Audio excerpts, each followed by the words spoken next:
Hi ladies and gents, what are we talking about today? Trust. Trust within your mediumship. In how you use it, how you can trust that you are receiving feelings, thoughts, emotions, and all those wonderful energies from your loved ones in spirit. Well, truthfully, there isn't any given actual exact instruction book, let's say. That's because each person is individual with their feelings and thoughts because of their personality.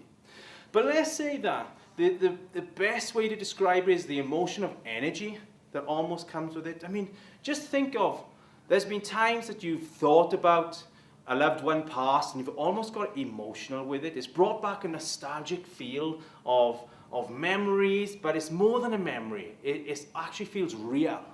Is what it feels. Now when I receive or when I use my feelings and thoughts that get complemented with, let's say, your loved one, your mom, your dad, your brother, your sister that wishes to pass on a message through myself to you, all they'll do is relay a almost bullet point of feeling and thought that feels nostalgic in some way to me, that allows me to bring back a bank of data that I already know that I can put into words. Basically, in a nutshell, when I change my intent from Paul to being Paul Medium, every single feeling and thought that I have that can feel like mine, but sometimes just a little more, I will relay without questioning or without rethinking or refeeling before expressing my words.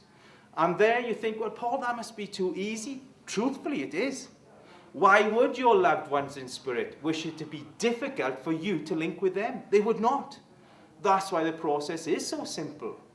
So really, it feels like my thoughts, but just a little more. That I'm using memories that I have, feelings that I already know, or through my imagination. But it's all bullet points that are brought in from spirit to me, and then I just deliver the words without question. And how do we do that? Just trust and practice. Trust and practice. That's all it is, guys. Come on. Come and do this. You can. Thank you. I'm here to talk today about feelings, because feelings, as well as thoughts, is the primary tool that spirit will use in order to get their message across and convey it. Now, the problem with using your feelings is sometimes, depending on how you've been brought up, you have to kind of unlearn everything you've learned. In a sense of, when we're kids, it's like, shh, stop being emotional, don't cry, that's especially to boys.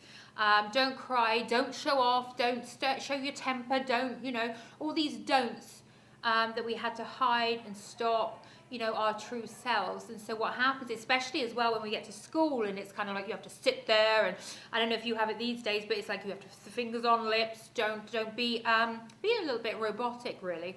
And so we get used to that. This is where the feeling part of ourselves gets knocked out of us, if you like, and then we end up becoming responsible adults.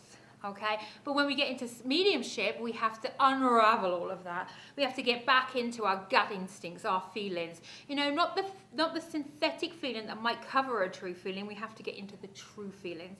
And for some people, that can be a little scary. So what we find is that when you start opening up to your mediumship, you start opening up a whole can of worms about your past as well. And we find that when we start working with our mediumship, we kind of get rid of the baggage along the way, if we are willing.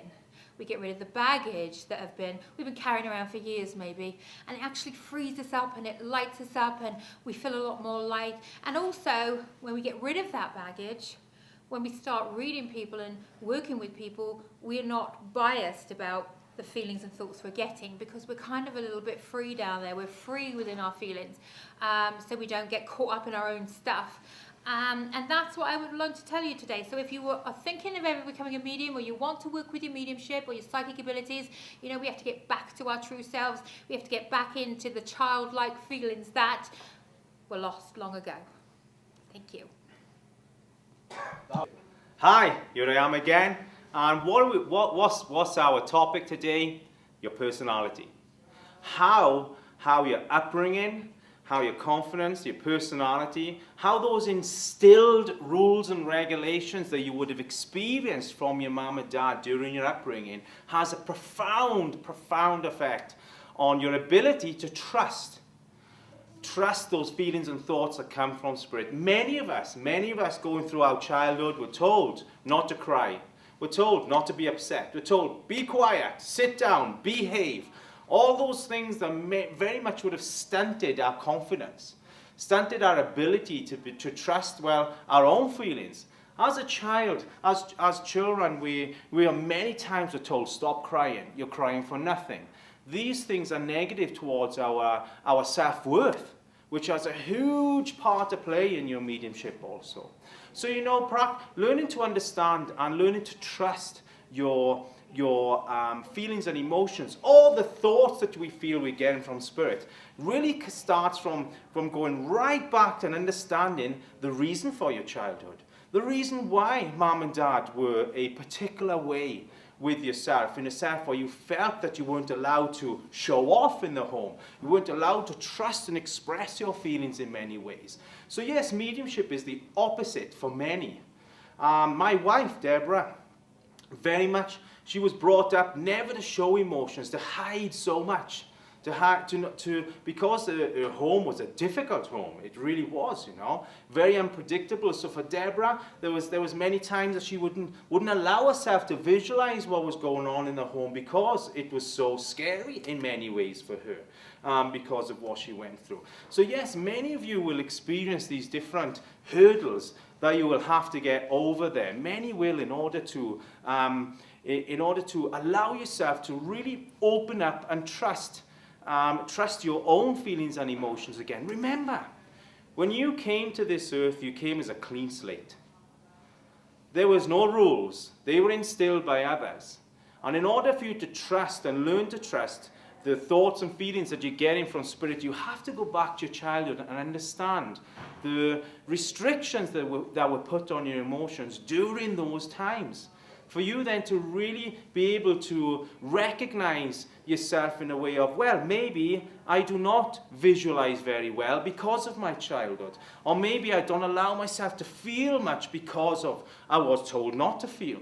Recognize these restrictions that would have been put down there from mom and dad for you then to learn to trust the ease of the feelings and thoughts that come in from Spirit. You have to see yourself first. You have to see your own personality and how that grew for the first 15 years of your life.